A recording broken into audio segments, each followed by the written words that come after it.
इसमें कोई भी नया व्यक्ति जब मेडिटेशन या हिप्नोसिस सेल्फ हिप्नोसिस में जाता है तो सबसे बड़ी प्रॉब्लम आती है कि तमाम विचार थॉट्स उसको परेशान करने लगते हैं नए व्यक्ति के लिए। तो आप क्या सलाह देंगे? देखिए, मन का स्वभाव ही है भटकना, चंचलता उसका स्वभाव है। चिपक जाना, पकड़ लेना, अटक जाना, या तो हम बोलते हैं इसकी पिन, इसकी सुई अटक गई है, ऐसी जो हम टर्म्स यूज़ करते हैं, ये सब मन का स्वभाव बताता है। तो मन का तो स्वभाव ही है भटकना। और ध्यान के बारे में सबसे बड़ी मिसबिलीफ जो है सोसाइटी में वो ये है कि लोग समझते हैं कि ध्यान करना मतलब विचार शून्य हो जाना। और इसलिए जब भी कोई लेमैन पहली बार जब ध्यान के विषय में कुछ जानता है और आकर्षित होता है और करने की कोशिश करता है, तो जैसे ही आंख बंद करता है और वो तुरंत ही अंदर की दुनिया के साथ वो जुड़ जाता है और उसके मन को देखता है। जब वो अपने मन को देखता है तो उसको देखता है कि ये मन तो भटक रहा है। और ऐसा कहा जाता है कि एक दिन में हम 60,000 विचार करते हैं, तो मन इतना भटकता है, इतने सारे विचार करता है, तो बंदा सोचता है कि अरे मेरा मन तो भटक रहा है और मैं तो ध्यान करने जा रहा था। और 10-15 मिनट कोशिश करने के बाद वो मन की भागदौड़ को देख के थक जाता है, क्योंकि मन कहीं भी जाएगा और कहीं भी ले जाएगा उसको। तो फिर वो हार के, थक के फिर एफर्ट्स छोड़ देता है, फिर दूसरी बार कोशिश करता है। ऐसे कुछ दिनों तक प्रयास करता है, उसके बाद हार के, थक के मेडिटेशन की जर्नी ही छोड़ देता है। जबकि बहुत सीधी सादी और सरल बात यह है कि ध्यान करना मतलब साक्षी होना। आपका मन और आपका शरीर क्या कर रहा है उसको आपको सिर्फ न्यूट्रल होके, साक्षी होके, विटनेस होके देखना है।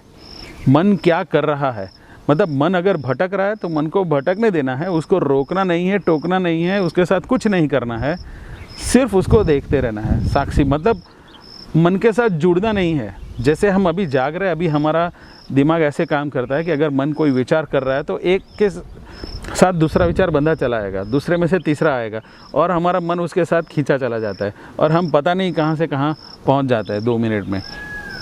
जबकि ध्यान में ये करना होता है कि आपका उसके साथ जो तादात्म्य है उसको तोड़ देना है और आपका मन और शरीर ये दोनों अलग है और आप पीछे से देख रहे हैं और जो पीछे है वो साक्षी है, वो आत्मा है, उसके ऊपर केंद्रित होकर अपने ही मन और अपने ही शरीर को ऐसे देखना है जैसे किसी और के मन या किसी और के शरीर को देख रहे हैं।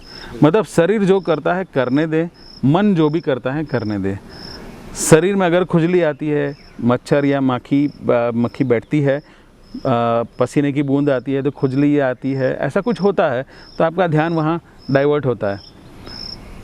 तो आप अगर शरीर के साथ जुड़ जाएंगे तो डाइवर्ट होंगे, लेकिन अगर आपने साक्षी भाव को साध लिया है, साक्षी बन के आप न्यूट्रल होकर देखते हैं, तो उसको भी आप देखेंगे कि हाँ ये हो रहा है, प्यास लगी है, भूख लगी है, गर्मी लग रही है, ठंडी लग रही है, हवा लग रही है या खुजली आ रही है, बस उसको सिर्फ साक्षी होके देखना है। ऐसे ही मन को भी देखना है। मन विचार कर रहा है, मन भटक रहा है, मन कल्पना कर रहा है, मन को जो करना है करने दो, सिर्फ मन को साक्षी होके देखना है। तो ये बहुत सीधी सादी बात है, लेकिन ये कुछ समझने के बाद अगर प्रैक्टिस करें तो और आसानी हो जाती है। क्योंकि साक्षी भाव को समझना और समझाना ये शब्दों में बहुत मुश्किल होता है, लेकिन अनुभूति में एक बार आ जाता है, एक झलक मिल जाती है तो फिर बहुत आसान हो जाता है। लेकिन शरीर को शिथिल करना और मन को शांत करना ये कोई ध्यान की शर्त नहीं है।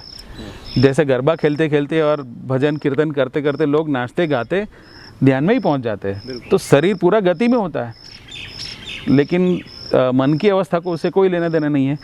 थोड़ा अलग एक एग्जांपल लेते हैं। जब बंदा डिप्रेशन में होता है तो वो बारात में भी जा रहा है, इतने सारा शोरगुल है, म्यूज़िक बज रहा है, लोग नाच रहे हैं और सेलिब्रेशन चल रहा है, और उसके बीच में ही इज़ फीलिंग लोनलीनेस, वो अकेला हो जाता है।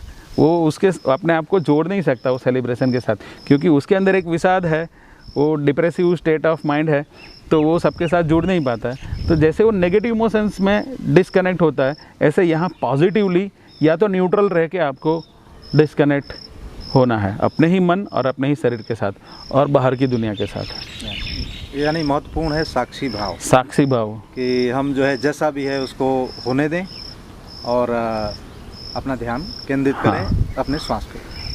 मन को ये साक्षी भाव तक ले जाने के लिए 2-3 बातें ऐसी है जिसको अगर ध्यान में रखें तो और आसान होगा। एक तो स्वीकार भाव और दूसरा है लेट गो। लेट गो मतलब अभी जो हो रहा है आपको इरिटेट करता है, आपको ठीक नहीं लग रहा है, फिर भी आप लेट गो करें। जो होता है होने दे। पहले बाहर की परिस्थितियों को, दूसरे इंसानों के व्यवहार को, और फिर अपने ही मन और अपने ही शरीर को let go let go let go पे आपको बार बार आना है। आपका मन चला ही जाएगा, आपका मन आपको भी खींच के ले जाएगा, आपको वापस आना है, वापस आना है, वापस आना है। एक बार मन को ट्रेन कर लिया आपने, मन को समझ में आ गया कि भाई मुझे यहाँ नहीं जाना है, फिर आसान हो जाता है। तो कुछ समय तक मन के साथ ये लड़ाई होती रहेगी, क्योंकि मन को इतने सालों से संस्कार पड़े हैं। इसलिए जितनी उम्र कम होती है उनके लिए ध्यान सीखना, समझना और करना और आसान होता है। लेकिन जिन्होंने दिमाग को या मन को बहुत स्ट्रांग बना दिया है, उनके लिए थोड़ा मुश्किल होता है, क्योंकि वो जितना स्ट्रांग माइंड आपने डेवलप किया है उतना ही वो जल्दी छोड़ेगा नहीं, लेट गो पे नहीं जाएगा, स्वीकार भाव पे नहीं आएगा।